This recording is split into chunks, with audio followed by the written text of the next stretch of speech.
E hoje, na nossa estreia, estamos recebendo o presidente da Federação das Indústrias do Estado da Paraíba, a FIEP, Francisco de Assis Benevides Gadelha, o Boega Gadelha. Doutor Boega, muito boa tarde, bem-vindo à Campina FM nessa estreia do Jornal do Meio-Dia. Inicialmente, agradecer pela sua disponibilidade de estar com a gente.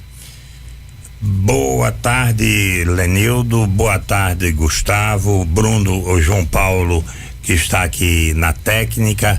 É realmente uma satisfação muito grande estar aqui, ter o privilégio de iniciar esse programa com vocês, que sabem apresentar quadros bastante diferentes, e nós com certeza teremos mais um programa para informar a cidade sobre a economia, sobre tudo o que acontece no nosso estado, e eu fico feliz em marcar nesses 40 anos da Campina Grande FM, a pioneira realmente em FM do nosso estado e do interior do Nordeste. Por isso, para mim, uma felicidade, e estou à inteira disposição de vocês para conversarmos sobre aquilo que interessa à nossa população. Pois muito bem, Gustavo Xavier, boa tarde. Boa tarde, Lenildo, doutor Boega, boa tarde aos amigos que estão nos estúdios e os ouvintes da Campina FM que acompanham a partir de hoje o Jornal do Meio-Dia, uma nova proposta, uma nova ideia, mais informação para o ouvinte da Campina FM. Feliz pela decisão da emissora da gente fazer um novo projeto, Lenildo, e receber aqui Boega Gadelha, já mostrando qual vai ser o caminho que a gente vai dar aqui no Jornal do Meio-Dia. Mais economia, informação, quadros de serviços para a população, e assim a gente vai seguir aqui no jornal. A Campina FM entende, Gustavo Xavier, que para muito além da discussão a respeito da política cotidiana, nós precisamos avançar para a perspectiva de analisarmos, de trazermos à população cada vez mais a reflexão sobre outros temas dentro da política, dentro da economia, observando nossos setores produtivos, buscando dialogar com esses segmentos. Afinal de contas, a gente não pode viver só daquela velha política e daquele rame-rame político que ninguém aguenta mais. A população tem demonstrado isso, o posicionamento das pessoas tem demonstrado isso, e a gente vai ter espaço para essa discussão. Inclusive, desde já, dizer que a gente espera volta e meia trazer o doutor Boega aqui. Afinal de contas, a indústria, ela tem um papel importantíssimo dentro dessa pauta que nós estamos abordando. Inclusive, doutor Boega, desde a semana passada, aqui na Campina FM, nós temos ouvido alguns segmentos. A gente conversou com o pessoal da segurança pública, com pessoas da área de saúde, com pessoas da área de educação, com pessoas da área de economia e de diversos segmentos, fazendo uma mesma pergunta, e essa pergunta que eu queria iniciar fazendo para o senhor. A pergunta é: já que nós estamos em um ano de eleição e que se leva algumas discussões sobre o futuro do nosso país e do nosso estado, o que é que a Paraíba, pela sua ótica, mais precisa? Olha, a Paraíba precisa, como todo o país, de pacificação, de segurança jurídica, da união de todos, que todos se deem as mãos para lutar pelo nosso estado, que ninguém atrapalhe o andar da carruagem, aqueles que querem empreender, aqueles que querem fazer, aqueles que querem implantar novas indústrias, novos termos da agricultura, sobretudo agora com o potencial que nós estamos recebendo de fazer irrigação. Nós precisamos realmente demarrar alguns setores que andavam parados, como é o caso da agricultura. Nós nunca tivemos nenhuma importância na Paraíba nesse setor. É tanto que dos 6 primeiros produtos que o Rio Grande do Norte exporta, todos 6 são do agronegócio, e os nossos 6 primeiros são todos da indústria. Há uma diferença muito grande em tudo isso, e as águas que eles recebem vão todas da Paraíba. Então nós vamos ter que aproveitar e fazer um novo momento da Paraíba, buscar criar, sobretudo, novos pontos de desenvolvimento industrial, como acontece, novos polos, como acontece em São Bento, em Catolé do Rocha, em Itaporanga. A gente precisa criar vários clusters de desenvolvimento, porque o nosso estado, ele está organizado para buscar os caminhos da sua verdadeira destinação. Doutor Boega, em relação ao que a indústria perdeu nesses últimos anos de crise, o que é que o senhor pode destacar de mais grave nesses últimos anos? Olha, nesses últimos anos o mais grave foi, sobretudo, a queda da construção civil. Nós vimos num impulso muito grande, e a construção civil, nós sabemos, ela puxa os vários outros setores da economia. Ela não só tem a sua cadeia produtiva, como ela puxa uma série de cadeias produtivas, como, por exemplo, a construção civil, ela demanda madeira, ela demanda concreto, ela demanda brita, ela demanda ferro, móveis, lâmpadas, conexões, tubos, enfim, é um conjunto, um agregado de setores industriais que promove o desenvolvimento e, sobretudo, a empregabilidade. O francês sempre diz: quando a construção civil vai bem, tudo vai bem. Aqui os outros setores não sofreram muito impacto. Nós passamos até, de certa forma, um pouco à margem da crise que aconteceu no país. É tanto que existe mais de 13% de desempregados em todo o país, na Paraíba apenas 10%, né? E no vizinho estado de Pernambuco, 16,9% de desempregados. Então, nós sofremos menos. É verdade que o crédito é extremamente necessário, e é fundamental que a gente crie agora uma nova política tributária para o país, uma política tributária como usa o mundo inteiro, com imposto de valor agregado no destino. Nós não precisamos que todos os que vê sempre, quando a gente trafega daqui para Recife, vê ali na divisa aquele posto com 100, 200 caminhões parados para carimbar uma nota. Isso é tudo por conta desse ICMS, o imposto carcomido, sem sentido nenhum, não é aplicado em nenhum outro país do mundo, enquanto o mundo todo aplica exatamente o imposto de valor agregado, o IVA, no destino, que o imposto é só cobrado quando a gente compra o produto. Então, no destino é que realmente você paga o imposto, porque você pode fazer circular fio, algodão, tecido, e você só paga a camisa que você comprou no final das contas. Então, ali é que se faz todo o imposto, e isso facilita para as empresas que perdem horas e horas com declarações de impostos e sobretudo fiscalizações extemporâneas. Então é realmente uma coisa muito ruim que a gente vive nesse país, é não ter um IVA como tem a Argentina, como tem o Chile, como tem os Estados Unidos, a França. Não vamos falar só em países desenvolvidos, mas aqui os nossos vizinhos, Argentina, Chile, eles também têm o seu IVA, e os países desenvolvidos todos, na Europa, nos Estados Unidos, do Canadá, então todos trabalham com esse imposto de valor agregado no destino. Nós precisamos ter uma segurança jurídica em tudo o que fazemos, porque no momento essa situação nos deixa, até o passado fica inseguro. Doutor Boega, inclusive a respeito desse aspecto da questão tributária, a cada eleição, evidentemente as eleições gerais, se renova essa discussão sobre o que pode, o que precisa ser feito. O senhor acredita que, porém, a gente está chegando a um ponto em que, para além do pode e do precisa, está se tornando obrigatório se tomar algum tipo de providência no sentido de fato, mudar a política tributária do Brasil sob pena de um avanço no comprometimento do setor produtivo no país? Exato, Lenildo, você tem inteira razão, a sua pergunta é extremamente pertinente. É compulsório, é obrigatório a gente mudar agora as regras do jogo no que tange a cobrança de impostos. Não é possível mais isso. Todos os candidatos são favoráveis a cobrar o imposto no destino. Eu tive a oportunidade de fazer uma pergunta ao dos presidenciáveis lá na Confederação Nacional da Indústria, quando houve o primeiro debate, um diálogo como nós fizemos aqui na Federação das Indústrias. Cada um falava 1 hora sobre o que pretendia fazer pelo Brasil e todos colocaram exatamente isso como tema principal, dizendo que logo nos 6 primeiros meses haveria de fazer a implantação da reforma tributária com o imposto de valor agregado no destino. Então eu confio, eu creio, eu acredito nas pessoas que não é possível mais continuar nessa situação. Você paga muito mais imposto e o Estado arrecada muito menos, porque a sonegação é muito mais ampla. Então nós esperamos que com esse imposto que gira em torno de 10% quando é cobrado no mundo inteiro, esse imposto sobre valor agregado, ele gira em torno de 9%, 10%, e a gente paga aí alguma coisa como 37%, 40% de impostos. E o governo arrecada muito mais, porque todos pagam um imposto.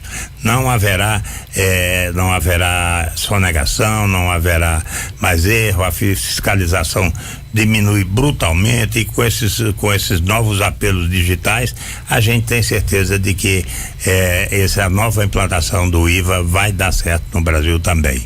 Gustavo fez uma pergunta ao senhor em relação a essa questão da crise econômica. Que tipo de diagnóstico o senhor faz dessa crise nesse momento exato em que nós estamos, e que tipo de prognósticos o senhor faz, sobretudo para a indústria, nos próximos meses, a curto prazo no Brasil? Olha, a crise ela tem um nome: política, né? O motor dessa crise foi exatamente a política. Eu digo que nos últimos 4 anos nenhum dos dois presidentes que assumiu, nem a Dilma nem o Temer, tiveram tempo sequer de planejar qualquer coisa, porque uma se defendia do impeachment e o outro se defendia da cassação. Mas eu tenho certeza que aquele que assumir, ele vai fazer um saque nas reservas cambiais. Nós temos 386 bilhões de dólares de reservas cambiais, e eles sacarão alguma coisa, qualquer um deles vai sacar alguma coisa como 30 bilhões de dólares. Por isso eu aconselho até que as pessoas não se entusiasmem muito com essa alta do dólar, não. Ele já começa a fraquejar um pouco, exatamente porque sabem que vão trazer 30 bilhões de dólares aqui para dentro do país, e com esses 30 bilhões, que atualmente deve ser 120 bilhões de reais, vai se fazer um desenvolvimento mais acelerado para renovar as alegrias, para renovar as expectativas e boa esperança neste país. Então vai ser fundamental. Eu tenho certeza que vão aplicar muito em energias renováveis, que essa é uma grande oportunidade do Nordeste. Nós temos bastante energia solar, bastante energia eólica. Nós seremos um exportador de energia para todo o país, muito em breve. Um determinado domingo aqui no Nordeste já foi alimentado 98% por energia eólica. É verdade que o domingo o consumo é menor, mas atualmente 72% da energia que nós usamos é energia eólica, e estamos vendo implantações grandes de grandes parques eólicos aqui na Paraíba, no Piauí, no Rio Grande do Norte, Ceará, Bahia. Então todos estão investindo em energia, porque é uma grande oportunidade e é utilizada no mundo inteiro, de tal forma que nós precisamos ser exportadores daqui da nossa região. Com isso vai permitir que a gente acumule mais água no Lago de Sobradinho, porque nós liberávamos 2 mil metros cúbicos por segundo para alimentar toda a cascata energética da Chesf no Rio São Francisco, e agora só está liberando 700 metros cúbicos por segundo. Isso permite uma acumulação de água muito maior em Sobradinho, que vai permitir uma irrigação muito maior aqui no Nordeste. Nós sabemos que 2/3 da água doce do mundo é aplicada exatamente em irrigação, e nós mais do que ninguém temos um solo seco, temos não podemos prever qualquer coisa com relação às chuvas, e necessitamos ter essa segurança hídrica para fazer até a irrigação de salvação nos períodos mais secos. De tal maneira que eu acredito que nós vamos ter uma nova economia nesse ano de 2019, digo melhor, em 2019 nós teremos um ano bem melhor para a nossa economia, porque qualquer um que entrar, eu tenho certeza de que vai usar uma pequena parte das reservas para promover esse desenvolvimento. Esse dinheiro está emprestado, 256 bilhões emprestado aos Estados Unidos, a maior potência do mundo, a juros de 1,5% ao ano, nada. Então é bem melhor que venha aqui para o país. A gente vai ter uma certeza de que o dólar baixa no momento em que ele puxar, porque dólar é como feijão. Se falta feijão na feira, o preço sobe. Mas se tem uma safra muito grande, o preço baixa. A gente vê muito isso aqui com a fava. Isso. É muito parecido isso aqui com a fava. De tal maneira, se a gente trouxer 30 bilhões de dólares para cá, nós vamos ter realmente uma queda do dólar e um crescimento da economia, da produção. Nós vivemos aqui um período que se chamava ciranda financeira. Tudo era aplicação financeira e não gerava nada de produção. Então nós estamos precisando, e vocês fazem muito bem em começar falando de produção, porque é isso que nos alimenta, é isso que nos dá segurança econômica. O Brasil é um grande produtor na agricultura e nós também somos um país industrializado, de tal maneira que a nossa indústria tem sofrido bastante por falta de crédito e por falta de demanda interna. Nós perdemos aquela demanda interna e perdemos até competitividade exatamente por falta de crédito e por excesso de tributos. Então, você com crédito alto e com tributo alto, você não tem muita razão de ser competitivo, mas esse país é e será competitivo porque nós somos o maior exportador de aviões a jato do mundo para os Estados Unidos. Nós não só exportamos produtos primários como o extrativismo mineral, vegetal e produtos da agricultura, commodities de uma maneira geral. Nós exportamos também produto com alto valor agregado. O senhor falou a respeito do compromisso dos presidenciáveis em rever essa questão de tributária. A nível estadual, doutor Boega, o que é que a gente pode mudar para tentar destravar algumas coisas? Qual é o pensamento da FIEP para o futuro governador do estado, independente de quem seja? Olha, eu penso da seguinte maneira, que nós devemos incentivar os arranjos produtivos locais e fomentando a micro e pequena empresa, porque as empresas que vêm de fora recebem todo o apoio financeiro e na verdade só gera um emprego, o que já é bom. De qualquer maneira, o emprego é bom, mas as micro e pequenas empresas, feitas por nativos, feitas por gente da terra, tudo fica aqui. Fica o dinheiro, fica o emprego e nós temos oportunidade de fomentar. Se o IVA for aplicado, se o imposto for cobrado no destino, eu gostaria até de explicar à população o seguinte: se nós compramos um carro aqui em Campina Grande, lá se o carro vem de São Paulo, de Recife ou do Rio Grande do Sul ou de Goiás, a gente deixa 7% lá e cobra o restante aqui. Mas quando o imposto é no destino, o imposto todo fica na terra. Como nós somos um estado extremamente exportador, porque nós produzimos poucos equipamentos, então nós temos um prejuízo muito grande nisso. Com o IVA no destino, cobrando tudo que nós compramos aqui na Paraíba mesmo, nós teremos uma arrecadação de R$1 bilhão a mais. Imagine se um governo quiser fazer um fomento à indústria, fazendo uma parceria com um industrial pequeno. Vamos dizer, um industrial pequeno quer colocar uma empresa de R$1 milhão. Ele diz: eu lhe arranjo, eu participo, lhe empresto por um período longo R$500 mil. E o empreendedor entra com mais R$500 mil. Ele dá para fazer por ano 2.000 empresas aqui no Brasil, neste valor de R$500 mil. E nós sabemos que eles precisam muito menos de 100, de 200, de R$300 mil.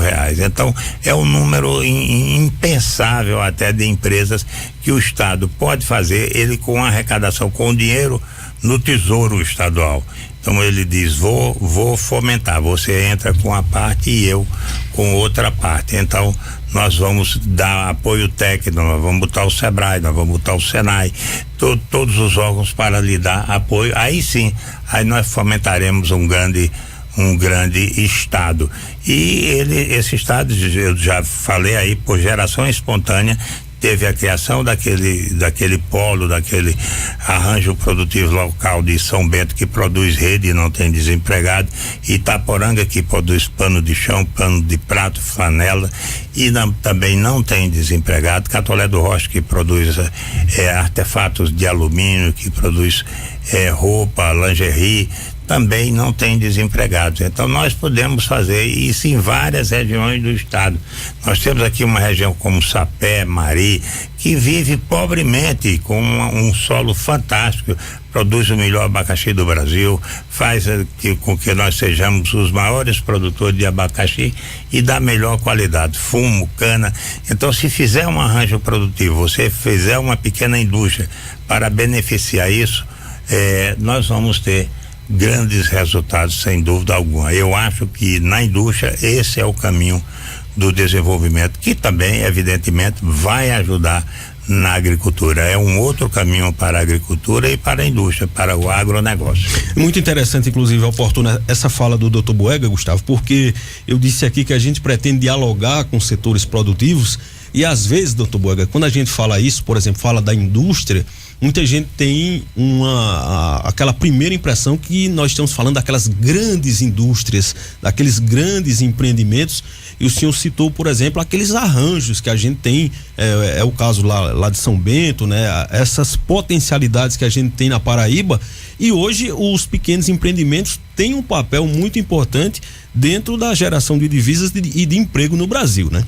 Exatamente. Olha, se você for explorar, como eu estava falando naquela região ali, se você for explorar a mandioca, se você for explorar o inhame, fazendo farinha, fazendo chips, de todas essas coisas que o mundo todo passou a consumir, você veja, tapioca era um assunto do Nordeste. Hoje o mundo todo está comendo tapioca, certo? E nós podemos fazer um arranjo produtivo nesta linha aí de tapioca, inhame e de vários outros produtos. Nós podemos fazer lingerie ali em Monteiro, que já tem uma vocação muito grande, de jeans, como acontece em Alcantil também, nessa região ali fronteiriça com Pernambuco, perto de Toritama, que produz, é a cidade que mais produz jeans no mundo, no Brasil, quer dizer, roupa jeans, certo? Roupa de jeans. Então, Toritama, com apenas 35, 40 mil habitantes, é o maior, produz mais roupa jeans do que São Paulo. Então a gente vê que é possível fazer esse arranjo.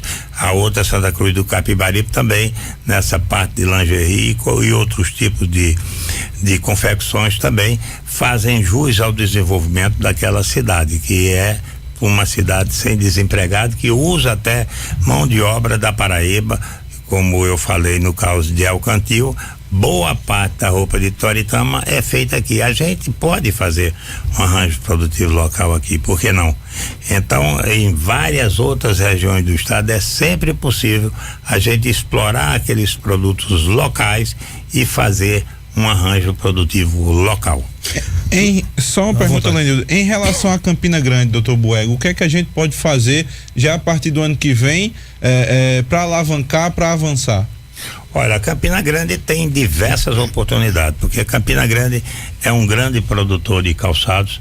Campina Grande tem a maior fábrica, a maior unidade têxtil do mundo aqui, que é a Coteminas, isso em grande empresa, mas eu estava falando nas pequenas. Nós temos aqui cerca de 150 fábricas de calçado. Nós podemos incentivar novamente a construção civil, como a cidade cresceu, como a cidade verticalizou-se nos últimos anos, graças ao incentivo ao crédito aberto para a construção civil, tanto para o construtor como para o consumidor, para o comprador. Então nós ainda temos uma demanda insatisfeita muito grande aqui nessa área de construção civil, e de imediato eu acho que a gente tem que incentivar também a parte de alimentos, da produção de alimentos. Campinas sempre se destacou. Enfim, essa cidade faz tudo nessa parte de metal mecânica, de tecnologia também, de startups. Então é fundamental que a gente incentive todos esses setores. Campinas é um mosaico. Nós não podemos dizer que ela é apenas um extrativismo. Ela tem em torno de si bentonita, tem em torno de si caolim, vários minerais aqui na região de Pedra Lavrada, aqui dos Cariris Novos, de Picuí, de Cuité. Então, Campinas sempre usou esses produtos que tem aqui em abundância na região e conseguiu transformar, como faz com granitos e outros minerais. Faz também nessa área de artefatos de metal mecânica e de eletroeletrônica. Então, doutor Boega, nesse momento que nós estamos vivendo político no Brasil, existem duas incertezas pelo menos. Primeiro é sobre o resultado das eleições presidenciais, que não dá pra gente fazer uma aposta convicta de quem é que ganha essas eleições. E segundo, analisando os grupos que estão polarizando as atenções do eleitor, que tipo de política, inclusive política econômica, nós vamos ter a partir de quem ganhar essas eleições. Como é que o setor industrial e como é que o investidor ele se porta diante de um momento de dúvida quanto a um cenário político como que a gente atravessa agora? Eu acho que cada um fica torcendo pelaquilo que ele quer, né? Pelaquilo que ele deseja, pelas expressões dos candidatos, o que eles pretendem fazer. Então tem um bloco que acredita, você sabe que a cabeça do empresário é diferente também de outras cabeças, né? Ele está pensando, não, aquele dali vai encaminhar, vai dar segurança a gente e encaminhar nessa direção. Eu tenho o meu pensamento, que eu sempre gosto de não expressar publicamente, até porque não faz bem para quem dirige uma federação das indústrias que tem vários setores pugnando por um e por outro. Então a gente prefere ficar com o pensamento próprio e deixar que os outros tenham o seu. Eu peço apenas que cada um escolha conscientemente, veja conscientemente quem tem mais competência, quem tem mais capacidade, quem dá mais segurança, aquele que transmite mais equilíbrio nas coisas, para que a gente tenha um país realmente mais pacificado. Nós precisamos, o Brasil está dividido, isso todo mundo vê, a grande preocupação nesta divisão do país, e nós precisamos uni-lo. Nós não queremos discutir política como hoje está discutindo, tipo torcedor do Corinthians e do Palmeiras. Quando descem alguns dos ônibus ali, são mortos até muitas e muitas vezes. Então nós não queremos partir para essa agressividade. Nós temos que diminuir e ser tolerante com o pensamento de cada pessoa, certo? Você pode escolher um candidato e nossa amizade não vai ser rompida porque nós temos divergências no pensamento de qual será o melhor candidato. Ninguém impõe na consciência do outro uma candidatura melhor. Cada um acha exatamente pelo que vê na sinceridade da expressão das pessoas, o que é que ele vai fazer de bom pelo nosso país. Doutor Boega Gadelha, foi um prazer recebê-lo. Muito obrigado pela sua participação nessa primeira edição do Jornal do Meio-Dia. Na verdade, eu lhe espero até outras vezes de volta aqui para poder bater um papo com a gente. Viremos, sem dúvida alguma, quando recomeçarmos essa nova administração no país, ou até antes disso, depois das eleições. Isso. Nós já estamos prontos para podermos pensar e dizermos um prognóstico melhor também, esperar, né? Melhor em cima do que pregou aquele candidato, do que ele do que ele transmite para nós, certo? Sem a gente estar fazendo prognósticos. Até não é bom fazer, não, se for aquele candidato, a economia vai decidir, nós vamos gerar mais confusão na cabeça das pessoas. Nós queremos, diante da certeza, aí sim, da certeza do candidato que vai governar, eu quero também pedir a todo o país que a gente nunca vá decidir, pense em decidir nos tribunais as eleições, que as eleições sejam recebidas com o seu resultado. O Brasil sempre expressou o melhor resultado. O Brasil tem talvez um dos melhores sistemas de apuração de eleições do mundo, um dos melhores sistemas de votação. Nós nunca vimos nada que realmente convença. Se você observar na última eleição presidencial, os institutos de pesquisa, o IBOP, o Vox Populi e o Datafolha, eles deram resultados muito próximos da realidade. Eu digo até que o Datafolha acertou na mosca. Ele previu uma diferença de 4% e deu 3,6%. Isso é acertar com exatidão, né? Porque a margem de erro é sempre 2%, deu 0,4 de diferença daquilo que foi pesquisado pelo Datafolha. Aí o IBOP, os outros trabalharam aí nessa faixa também de 5%. Dentro da margem, ninguém errou. Todo mundo estava dentro da margem. Então, o resultado das urnas foi a expressão daquelas pesquisas. E a gente tem que aceitar o resultado como uma expressão da vontade do povo brasileiro, certo? Essa é uma realidade. Nós não temos mais que estar pensando em tumultuar novamente o país.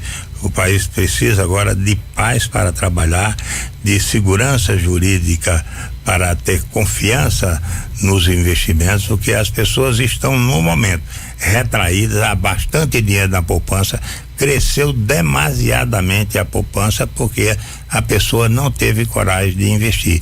E sem investimento não há emprego, porque sem empresa não há emprego. Então é isso que nós desejamos, é isso que nós esperamos, que a sociedade brasileira aceite com estoicismo, aceite com tranquilidade o resultado que as urnas apresentarem para nós. Muito obrigado, doutor Boega. Agora são 13h+8. Estamos apresentando Jornal do Meio-Dia.